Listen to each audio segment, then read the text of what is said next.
Bonjour à tous. Hi volume. Attendez, je m'assois. Bonjour. Ah oui, on démarre comme ça maintenant. On démarre comme ça. Ah oui, on a fait T'as ça. plus ton petit truc pour tréhausser pour être supérieur à nous? Oui. Tu l'as plus? Il a plus ses petits mouvements. Avant, il plongeait dans la vidéo. il C'est le fait mental plus, c'est maintenant, fou, ça. c'est mental. Bonjour à tous ceux qui nous écoutez aussi. Désolé, vous n'avez pas la chance de voir nos trognes. Trognes Legacy, Et nos j'adore. coupes de cheveux. Et nos coupes de cheveux et mes nouvelles lunettes, bien évidemment. Mais oui. Ne réglez pas votre téléviseur, ce sont mes lunettes qui ont changé. Je sais que la différence est énorme, tout le monde me le dit. Bref, Jérôme Sédou, ça vous C'était parle? cher cette histoire de lunettes là ou pas? Bah, grâce à la mutuelle de C'est le papa de Léa. Oui, c'est le papa de Léa Seydoux, Jérôme Sédou, donc le papa. Qu'est-ce qu'il est? C'est le patron des cinémas Pathé. Ça doit vous parler si Non. vous êtes déjà allé dans un cinéma. Jamais entendu parler. Et ce monsieur, il a pour projet de réinvestir dans le blockbuster à la française, issu d'adaptation. Ce qui est un bon projet. C'est un bon projet, pourquoi pas, voilà. Mais en tout cas, c'est surtout issu de classiques de la littérature française. Ici, c'est Alexander Dumas. Ce qui par contre est un peu plus curieux déjà de se dire on n'est pas capable d'écrire des histoires originales, faut forcément limiter les risques en prenant des histoires qui existent déjà. Oui, c'est une question qu'on va pouvoir peut-être se poser, puisque en effet, juste avant... De temps que je la pose. Ah non, mais en effet, justement, juste avant, il y avait Martin Bourboulon, la Bourboule, comme on l'appelle dans le milieu, qui avait réalisé Les Trois Mousquetaires partie 1 et partie 2, qui était une semi-réussite, mais quand même plutôt une réussite. Et là, dans ce Alexandre Dumas Cinematic Universe, on a le nouveau film de Mathieu Delaporte et Alexandre Delapatelière, les réalisateurs du Prénom. Qui ont vraiment des noms à être dans le film. Ils pourraient être des personnages du film. Qui ont Exactement. un nom de réalisateur à ne pas avoir hérité le prénom mais plutôt le nom de famille. Ouais, exactement, tout à fait. Et donc, ils sont avec le Comte de Monte Cristo qui vient de sortir, porté par un Pierre Ninet extraordinaire. Je vous le dis déjà, j'ai trouvé que c'était un des points forts. Mais avant d'aller plus loin dans la critique, votre traditionnelle catchphrase, messieurs, bonjour Nono. Bien le bonjour. Moi, j'ai une catchphrase qui est un peu provocatrice et qui va m'attirer sans doute les foudres des grands défenseurs de la littérature, dont la charge sera sans doute menée par ma propre mère, et qui est le film ne serait-il pas mieux que le livre? Oh, pas mal. Ok. Il a lu le livre? Il a lu Non, le je n'ai film. pas lu le livre. J'ai un ami, ChatGPT, qui l'a fait pour moi et qui m'a fait un résumé. Il a lu le livre adapté du film. Alors, Floris. Moi je dirais le funambule de Monte Cristo. Oh, putain. Et franchement, c'est le poète de la classe. Ici. Oh Monsieur- là là. le circassien. Le circassien, évidemment. Et de mon côté, pour ma part, je ne sais plus quoi dire, c'était en référence un petit peu subtile au maquillage qu'ils le sont tout autant, le conte de Make-up Tuto. Spoiler alerte, l'émission qui meurt à la fin. Ce film ambitieux. C'est ambitieux, ça on peut C'est le dire, non? ambitieux, c'est ambitieux. Oui. Ouais. Et c'est à la hauteur des ambitions, c'est peut-être ça l'enjeu. Floris, tu trouves que c'est à la hauteur de ses ambitions? Oui. Merci de nous avoir écoutés. À la semaine prochaine. Non, mais c'est vrai que... Je trouve que ça avait tout pour se péter la gueule. Mais oui. C'est Mhm. pour ça que je dis funambule, parce que vraiment, moi j'ai pas vu les mousquetaires, parce que je n'ai vu que les bandes annonces, et qu'à chaque fois je me dis, oh là là, quel kitsch. Ah ouais. Ça me donnait l'impression de pas être réussi. Il se trouve que ça l'est probablement un peu plus que ce que je ne pensais, parce que tu m'en as dit du bien en tout cas du 1. La partie 1 est bien Mhm. meilleure que la partie. J'avais l'impression que ça n'allait me surprendre à aucun moment et que ça allait être hyper rien. Et je trouve que c'est très dur en fait de faire des films d'époque à gros budget en France où on n'a pas forcément une énorme... Enfin, on a une expertise, mais plutôt datée de José Dayan et autres de l'époque des grandes fictions Oui, comme ça qui tout à étaient fait. sur les chaînes publiques ou privées de l'époque des années 90-2000. Mais au cinéma, ça fait quand même assez longtemps que ça n'a pas été porté comme ça. Et ça a un peu tout pour se planter. Avec en plus, pour moi, un gros red flag qui est Pierre Ninet, pour moi, depuis La Flamme, le LOL et les différentes émissions dans lesquelles il s'est révélé comme étant extrêmement drôle. Pour moi, c'est devenu le comique le plus drôle de sa génération. Ah Vraiment, ouais, je le oh, trouve il y a Jonathan Cohen. quand même. extrêmement drôle. Ouais. Oui, mais Ouais.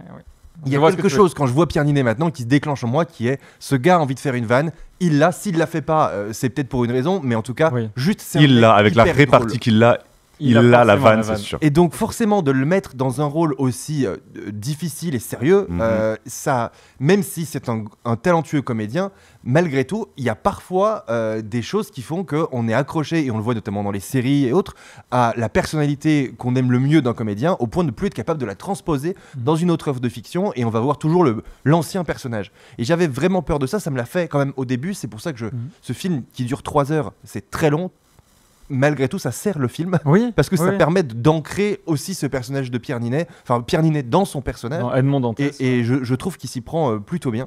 le côté film à costume, encore une fois les 3 heures, avec des textes qui sont... Alors le scénario est adapté, mais on retrouve quand même des textes que j'imagine d'époque, parce que je pense que quand tu fais une adaptation, tu reprends des textes d'époque, même si je n'avais rien lu du Comte de Monte Cristo.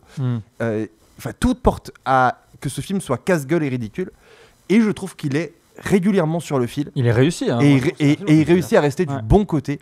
Oui. C'est-à-dire que ce qui pourrait être ridicule, parce qu'il y a quand même des scènes ridicules, c'est quand même une histoire qui est datée. Est-ce que ce qui est ridicule pour toi, c'est le fait qu'il se muscle en prison alors qu'il mange Parce que c'est très difficile de... Notamment, puis des histoires un peu gnangnantes, etc., de situations de trucs, mais ça marche et ça reste... c'est les histoires de l'époque. C'est les histoires de l'époque, Ah, mais oui, c'est pour ça que je dis que c'est aussi... bizarre de vouloir mettre autant d'argent dans des films d'aventure qui soient d'histoires datées. Moi, un des plus grands repousseurs de ce genre de film, c'est l'histoire des masques. Parce qu'on l'a vu et revu, je veux dire, Mission Impossible a fait toute sa carrière de Mission Impossible en mieux sur de l'ingéniosité des masques et tout. Et d'ailleurs, je pense qu'ils en ont conscience que c'est pas foufou, cette histoire de masques. Et d'ailleurs, on passe pas... Pour le côté make-up tuto est très drôle en vanne, mais dans la réalité, si tu veux le tuto make-up de comment il fait pour déjà trouver les moyens et la technologie de ces masques-là, globalement, on fait complètement l'impasse là-dessus. On a l'impression que ce film, en fait, dure 6 heures et ils en ont gardé les 3 meilleurs. Peut-être. C'est pas impossible que ce soit ça en vrai. Parce qu'il y a des parties qui auraient pu être... ce qui en ressort, c'est pas que c'est un film longuet, bizarrement. Non. En fait, un des points positifs que j'ai noté, on va peut-être laisser aussi parler un petit peu Nono, c'est que le rythme est extrêmement réussi. Je pense que ça vient du fait que le livre à la base, il fait 1200 pages et du coup, condenser un livre de 1200 pages en un film de 3 heures, tu t'ennuies pas. Du coup, il y a toujours un rebondissement, toujours quelque chose à faire, toujours quelque chose à dire. Et j'ai trouvé ça vraiment, pour le coup, bien adapté dans la plupart du temps. Alors, j'ai pas lu le livre, du coup, je pourrais pas vraiment comparer. Mais la plupart du temps, quand j'ai vu un film qui était adapté d'un livre, c'est souvent pas bien réussi. T'aurais préféré avoir une série à la place du film même, parce qu'en fait, on t'enlève tellement de choses, on passe vraiment du coq à l'âne assez souvent. Et là, j'ai pas trouvé ça, j'ai pas remarqué ça dans le bouquin. J'ai appris même si une série aurait pu être une bonne idée pour le coup, parce que c'est un personnage quand même à fort mais complètement, etc. Il y a l'air d'avoir plein de trucs. C'est un peu la Casa del Monte Cristo. Je veux dire, il y a vraiment, c'est vrai, il fomente. Enfin, en tout cas, la Casa des Papel est écrite comme ça. On fomente un plan et en fait tout l'enjeu est le reveal de ce plan et la bonne exécution ou pas de ce plan, qui est d'ailleurs une bonne surprise de l'histoire. Moi j'ai adoré. Exactement. Moi j'ai adoré. Mais enfin, c'est pas une bonne surprise. Le principe des films avec un plan, c'est qu'il faut qu'il foire à un moment donné. Parce que sinon, il n'y a pas d'intérêt de faire un film. C'est que si le plan s'est bien passé, on va pas dire on va faire un film. Et le plan foire à moitié parce que du coup c'est juste le personnage, son espèce de fils adoptif, j'ai complètement oublié son prénom, qui va tuer son père, qui va tuer son père. Mais à part ça, le plan peut repartir après. Comme tout à fait. Non, mais même ça renforce de toute évidence le récit puisque ça crée quelque chose ça crée un antagonisme dans ses protégés. Mais alors, ceux qui restent. Vas-y. J'ai pensé que ces protégés c'était un peu chacun une facette, qu'ils adaptaient une facette de la vengeance en fait. C'est intéressant. Qui était un peu le sombrer dans la vengeance ou pardonner. C'est vrai. Pour le coup, de toute évidence, c'est un grand livre. Sinon, c'est pas connu et déjà adapté 50 fois au cinéma. Comme Boulet Bill d'ailleurs, qui a été adapté plusieurs fois au cinéma. Pour moi, c'est la même chose. C'est un grand livre au sens que le livre est très grand. Très grand. Le format A3, je crois. C'est vraiment un grand livre. Imagine le poids du livre, 1500 pages en format. C'est vrai que l'histoire, c'est plutôt la qualité de l'adaptation, mais pour nous, c'est difficile parce qu'aucun de nous n'a lu. Moi, vraiment, je sais pas si vous étiez familier, mais moi, vraiment, j'ai été surpris de bout en bout par l'histoire. Je ne la connaissais pas. Moi non plus, je connaissais pas l'histoire. Il y a eu 20 films là-dessus au moins, et aucun de nous trois ne connaît l'histoire. J'étais très heureux de découvrir avec une adaptation qui a l'air, enfin en tout cas adaptation, je sais pas, mais un métrage qui est réussi. Et surtout, pour que cette histoire de vengeance fonctionne, il y avait un ingrédient qu'il fallait surtout pas louper, c'était les raisons de cette vengeance, nous donner envie qu'il se venge. Et un des principaux points positifs de ce film en général, c'est le casting. Anaïs de Moustier, tu la vois, t'as envie d'être amoureux d'elle. Elle est pétillante, tout ça. Elle joue ça à la perfection. Et évidemment que tu pourrais te battre pour elle jusqu'au bout. Parce que. Et tu comprends la trahison, et tu comprends. C'est pas une trahison en plus, tu la comprends. Oui, non, parce que c'est quand même plus compliqué. Il y a quand même, c'est un ensemble de personnages qui lui montent un sale coup, alors qu'il est si gentil, mais en même temps pas que. Il est gentil, il y a une forme de subtilité. Il y a peu de personnages caricaturaux, comme on pourrait le penser dans des films français comme ça, où on peut se dire, bon, bah voilà, ils ont écrit le personnage en 4 lignes. Et en fait, tous les personnages ont quand même cette subtilité. Mais encore une fois, ça, ils le doivent. C'est compliqué de juger. Il faut juger le film par rapport à ce qu'il apporte par rapport au livre, parce que tout ça, toutes ces subtilités-là, est déjà dans le bouquin. Pour le coup, moi, c'est peut-être un des reproches que je pourrais faire, même si le film est déjà long, c'est que la partie dans la prison qui du reste est, je pense, assez dur à mettre en image parce qu'effectivement tout est très sombre. Je sais pas comment ils fabriquent des bougies. Oui, moi aussi. Oui, j'y pense aussi. Je me suis dit, il doit y avoir des galets. Comment il les allume? Je me suis dit, il a dû les réussir à l'allumer une fois. Et puis après, il s'est démerdé pour pas avoir trop de problèmes. Je sais pas. Non, il pleut pas là-bas.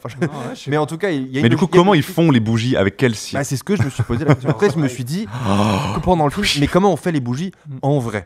Et du coup, après, il faut que je sorte de ce débat. Parce que c'est vrai que c'est quand t'as commencé à demander aux autres gens dans la salle leur avis. Ça était un petit peu trop pour moi.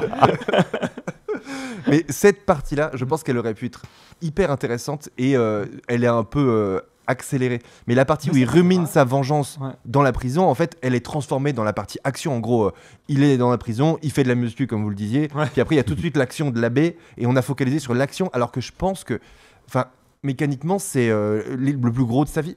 Et c'est ce qui va lui faire ruminer sa vengeance, alors même qu'on lui avait dit quelque part que avoir de l'argent, il y avait une manière en gros d'être une bonne personne et une mauvaise personne.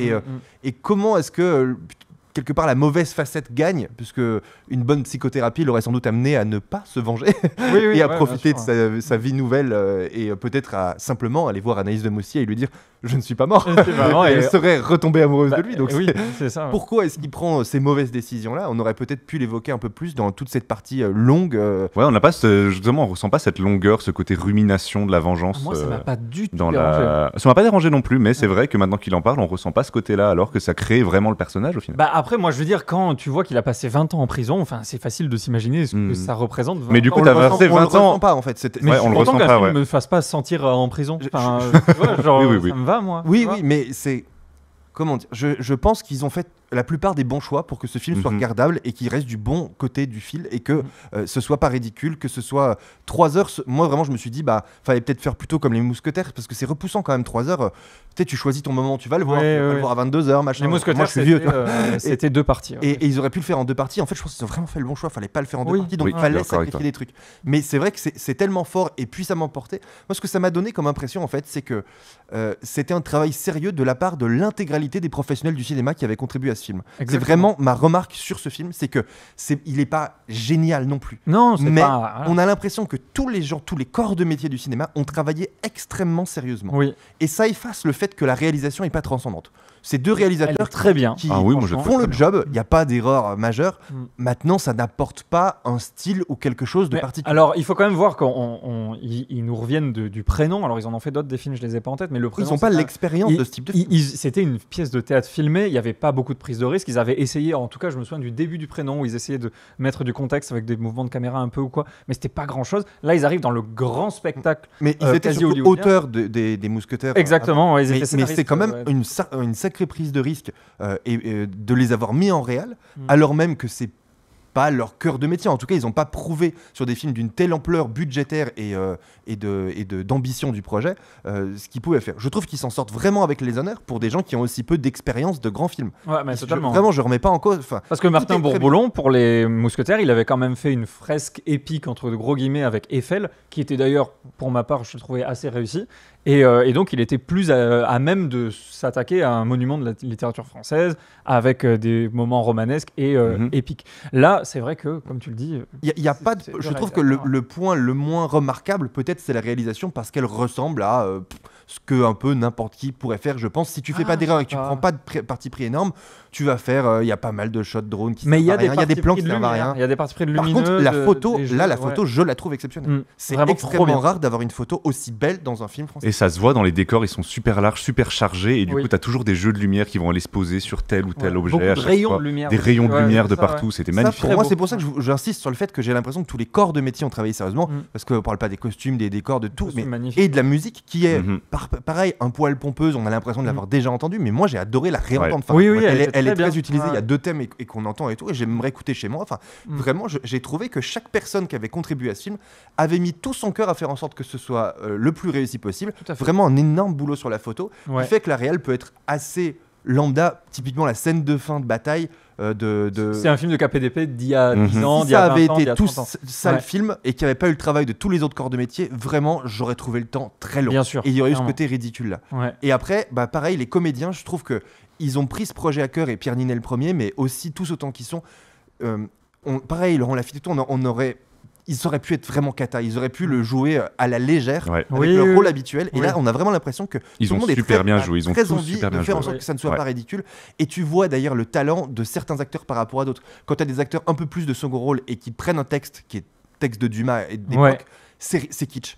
Les Mais alors, phrases vont pas, la ça manière dé- de le ponctuer. je sais pas de et qui quand tu les parles, grands mais- acteurs le font, Ouais.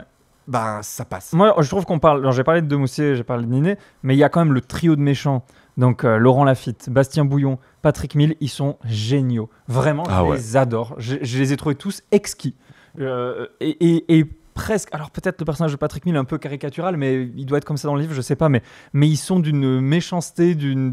J'ai trouvé qu'ils jouaient ça à la perfection. Oui, On et voit- le lien entre les trois fait Oui, une sorte de génial. méga méchant, en gros, un complot, Exactement. enfin, toute la société contre l'absence d'ascension sociale de Exactement. quelqu'un. Et Ninet nous rappelle quand même qu'il est issu de la comédie française et que c'est pas que un personnage comique, parce que je regardais encore il y a 2 jours une vidéo de lui sur YouTube avec McFly et Carlito, et c'est un mec qui va se marrer. Et qui- Mais vraiment, c'est Mhm. Et je te dis, voilà. moi, ma plus grande peur, Et- c'était maintenant De pas arriver à le tellement sortir de ce rire, carcan-là, Pierre Ninet, on ouais. l'adore tellement, c'est le meilleur de sa génération, mais genre Oui. loin devant tout le monde. Ouais. Et là, tu te dis, bah en fait, il a pas, c'est tous ces gens qui ont travaillé ce film, c'est vraiment pas des flemmes.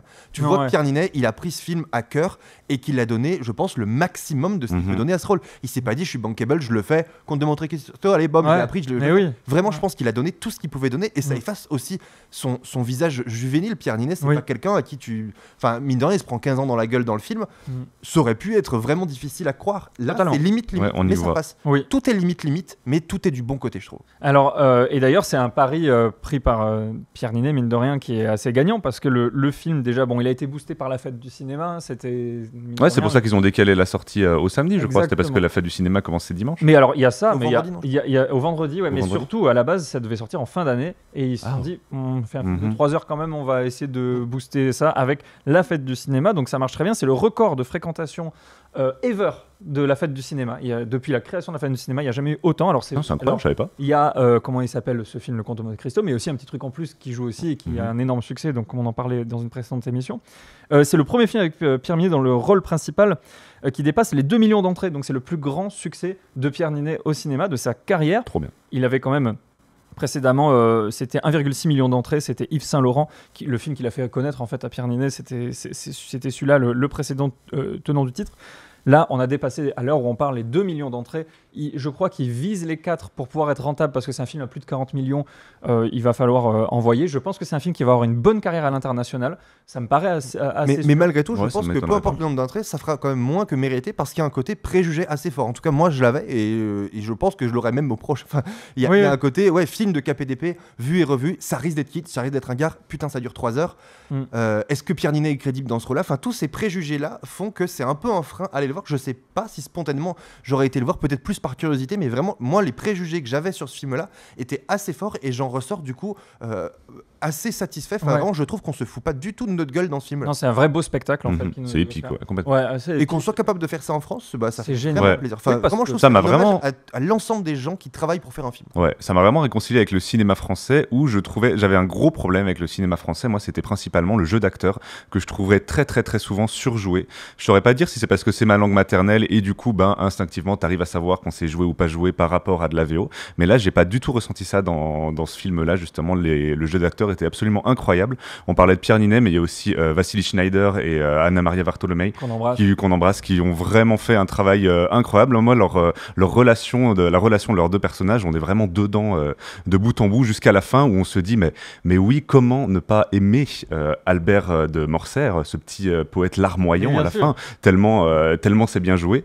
Et bah, figurez-vous que d'ailleurs, c'est une question qui est pas si bête à se poser parce que dans le livre, on ne tombe pas amoureuse d'Albert de Morcerf. Sans déconner. Ouais, dans le livre, Haydée, elle finit avec le comte de Monte Cristo qu'il a en plus acheté à la base, d'après le petit résumé que j'ai lu. Et du coup, on remet quand même au goût du jour un livre pour rejoindre un peu ce que Floris disait sur certaines vidéos. On se retrouve du coup avec, à la base d'un livre qui ne l'est pas, un film un peu saut 2023-2024 où bah, la jolie demoiselle ne finit pas avec le héros Forcément. simplement parce qu'il est le héros. Exactement. Oui, alors C'est pour le coup, je l'ignorais et c'est malin d'avoir fait ça. Oui. On aurait trouvé, et je pense que des ajustements comme ça, il y en a des dizaines et des dizaines parce que c'est des histoires et c'est normal qu'on vieillisse vieilli et qui sont plus d'époque. Oui, Et oui. pour qu'on y croit et qu'on n'ait pas le côté un peu révolte de il a sans doute fallu faire des petites choses Ouais, comme ça, je comme pense, tu le décris. Faudrait lire ces 1500 pages, puisque Complètement. l'idée c'est quand même de savoir si ta catchphrase est vraie ou pas. Oui, exactement, oui. Mais je pense que je vais le lire ce bouquin. Mais Et dans les accélérés, Et je il y a pense quand que même ma au catchphrase début, est fausse d'ailleurs. dans la première heure du film, quelques facilités où c'est essentiellement des personnages qui racontent l'histoire. oui, oui. L'action, elle met du temps quand même à démarrer, malgré la grandiloquence des décors et tout qui fait qu'on se laisse facilement transporter et tout. Mais il y a quand même vraiment des facilités où plusieurs histoires sont juste racontées par des persos au coin d'une table et qui. Je vais te raconter les 3 prochaines années du film et on arrête là parce que c'est sûr que ça se déroule sur toute normal, une vie. ouais, donc Ouais, normal. exactement, oui. Enfin, on l'accepte parce Mais qu'on même ça, sait c'est qu'on est bien devant fait, un enfin, film c'est de. bien Ouais, raconté. C'est super bien fait, on c'est s'est bien pas ennuyé. raconté. Et on n'a pas mentionné les effets numériques spéciaux. Ils sont vraiment très bien. Bah, qui Ouais, sont je trouvais pour le que coup c'était assez réussi. invisibles. Ouais, donc, alors c'est ce qui on les voit sur les panoramas parce que forcément tu sais que ce décor n'existe pas, donc ton cerveau déjà il a un a priori. Mais c'était très très très très réussi. Franchement, moi je trouve que c'était un excellent film. Il y a Dis-moi. Il y a quelque chose qui m'a marqué aussi dans ce film, c'était la grandeur de certains plans. Vous en parlez souvent dans certaines vidéos et moi je prête pas souvent attention à ça, mais il y avait des plans extrêmement larges, extrêmement beaux et plein de fois dans ce film-là. Et j'ai vraiment remarqué ça dans celui-là par Ça fait rapport du à bien. beaucoup d'autres. Et ça parce fait du qu'on bien. se sent pas en Et on se studio. dit mais c'est beau Marseille, c'est beau la France. Mais oui, c'est vrai. Oui, c'est vrai. Que Et on se sent pas en studio. Ouais. Ouais, avec Mercedes, c'est vrai, Oui. j'ai oublié. Je pense qu'on peut passer aux notes parce qu'on a dit beaucoup de bien sur ce film et je pense qu'on peut pas trop en dire du mal. Qu'est-ce que tu as mis comme note? Eh ben, on a dit beaucoup de bien, on peut pas trop en dire du mal et ça rejoint ma note. Moi, c'est un gros 5 sur 5 ce film-là. Ah ouais. Je l'ai 3 heures, je les ai pas du tout senti passer. C'était incroyable du début à la fin. Et je pense qu'on peut difficilement mieux adapter un livre aussi grand en un film comme celui-là. Donc vraiment rien à redire sur ce film. Le jeu d'acteur était incroyable. J'ai pas de points négatifs sur ce film, moi, perso. 5 sur 5 pour Nono. Je partage pour l'essentiel l'avis de Nono. Je trouve que c'est difficile de préconiser à ce film ce qu'il aurait fallu faire de mieux ou de différent parce que je pense qu'ils ont fait tous les bons choix. Donc c'est sûr que c'est facile en le regardant de dire ça aurait dû pu être mieux et tout ça parce que tout le monde peut avoir un avis, tout ça. Et c'est un peu l'objectif de cette émission. Mais ils ont fait tous les meilleurs choix pour que ce film-là soit une réussite. Moi, j'enlève un demi-point, je mettrais 4,5 sur 5 parce que je pense que en mettant un réalisateur qui aurait peut-être plus de personnalité et peut-être moins écrasé par l'ampleur du projet. Là, il y a quand même une réalisation très scolaire. Oui. On a l'impression qu'ils prennent pas de risques parce que c'est sur des films qui mobilisent beaucoup d'argent et beaucoup de gens. Et donc, du coup, la réal s'efface un peu derrière. J'aurais pas retenu la réal de ce film-là. Et donc, c'est peut-être ce qui m'aurait manqué pour en faire un 5 sur 5 ou un film mémorable. Donc, ce serait un 4,5 sur 5 pour moi. Et moi, je vais être le plus dur d'entre vous. J'ai mis 4 sur 5. C'est une franche réussite. Je vais me lire parce que j'aime bien. On passe du temps. 4 sur 5, c'est une franche réussite dont les élans artistiques sont paralysés par la tâche d'adapter un classique et son statut de film de commande, mine de rien. Quand on est dans un film de commande, on a des producteurs derrière et on peut pas faire tout ce qu'on veut. Mais Peut-être qu'est-ce que tu aurais fait de mieux, toi je pense que c'est difficile de répondre comme ça, mais c'est certain qu'il n'y a pas de prise de risque dans les plans. On n'a pas. Enfin, disons que Jérôme Sédou, il va pas mettre un Jean-Pierre Jeunet pour adapter ça. Et donc, on a un manque de personnalité. En fait, je sais pas ce que j'aurais fait de mieux, mais je sais que j'en fais le même reproche. Voilà. Le seul reproche pour moi, c'est l'absence de prise de risque sur la réalisation, mais en même temps, d'un point de vue production, c'est complètement très réussi. Enfin, voilà, c'est un peu le même reproche qu'on pourrait faire au standard Netflix où c'est interchangeable parce qu'il y a un cahier des charges, on le respecte derrière. Et je pense que, comme je dis très bien dans ce que j'ai écrit, c'était très bien écrit. Tu mettrais quelle note à ton écriture? C'est qu'il a la double difficulté d'adapter vraiment un grand classique et en plus d'avoir des producteurs derrière qui veulent rentabiliser un film qui c'est pas gagné et pourtant qui a coûté très cher. Donc franchement, chapeau, 4 sur 5. Moi, je trouve que c'est déjà une excellente note. Oui. Voilà, on vous recommande d'aller le voir. Moi, je sais qu'il y a des gens qui m'envoient des petits messages avant. Est-ce que j'attends ton émission pour aller voir le film? Bon, déjà, c'est pas l'idée. C'est pas l'idée. Regardez le film, ensuite venez voir l'émission. On vous spoil, c'est le principe. On parle de tout, mais surtout. N'hésitez pas à commenter, à nous donner votre avis. Par contre, n'allez pas le voir si vous voulez le tuto make-up de savoir comment il se maquille. Ah non. Il y a plein de choses qu'il fait très bien, mais on saura jamais comment Je il crois fait. qu'au total, il a fait plus de 150 heures de maquillage pour tout le film, Pierre Ninet. Alors qu'au final, il ressemble à Pierre Ninet. Oui. Alors ça, par contre, on en a pas parlé. Mais oui, le masque qui n'est pas un masque. Enlever un point là-dessus quand même. Comment c'est pour ça que les films de masque, j'aime bien qu'ils aillent vite là-dessus parce que vraiment, ça marche pas. Enfin, comment c'est possible que nous qui ayons vu Pierre Ninet très peu de temps dans notre vie, on le reconnaisse tout de suite, alors que des gens qui ont vécu avec ne le reconnaissent pas. Ça n'a pas de sens. De Moustier, elle l'avait reconnu. Elle l'avait reconnu. Mais c'est facile de le dire après. C'est bien quand il est anglais, par contre. Ça, c'est pas si mal. Oui, il est trop bien quand il est anglais. On reconnaît absolument pas. Tu sais que c'est lui, tu te dis peut-être les yeux. Voilà, exactement. T'essayes de trouver, mais. Le nez. C'est aussi le fait qu'il y ait Pierre Ninet derrière. Bon, en tout cas, merci. Mettez-vous bien déjà, mais mettez-nous votre avis dans les commentaires. Ça, c'est très important. N'hésitez pas à vous abonner, à partager et à aller au cinéma. La prochaine fois, on se retrouve avec un film extraordinaire, j'en suis certain, mais je ne sais pas lequel. À bientôt. Ciao, ciao.